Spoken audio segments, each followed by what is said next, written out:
آپ اس وقت ویسے کہاں پہ دیکھتے ہیں پی ٹی آئی کی جو سٹرگل ہے، اسٹریٹ موومنٹ، اور پی ٹی آئی کی اس پاور کو یا اس پریشر کو جو ایک دور میں تھا؟ یہ پی ٹی آئی بالخصوص بش بی بی کے جیل جانے کے بعد پی ٹی آئی میں ایک نئی تبدیلی آئی، اور وہ تبدیلی یہ آئی کہ ہر ایک شخص نے اپنی پناہ جو ہے نا اور اپنا سیاسی فیوچر جو ہیں وہ خاندان کے لوگوں کے قدموں میں دیکھ لیا.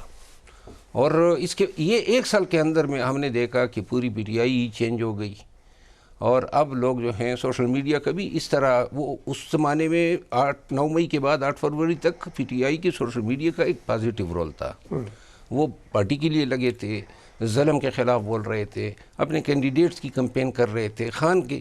لیکن جب 8 فروری ہوا تو اس کے بعد جب بشبی بھی جیل میں چلی گئی تو ہم نے یہ دیکھا کہ آل ٹوگیدر سوشل میڈیا کا چہرہ تبدیل ہوا، سائڈیں لینے لگے، لوگوں کو گرانے پہ لگ گئے. اور آپ کو یہ جان کے حیرت ہوگی کہ ماں سوائے علیمہ خانم کے اور سلمان اکرم راجہ کی باقی سب غدار ہے. کوئی ایک شخص کوئی بتا دے جو انہوں نے غدار نہ بنایا ہو.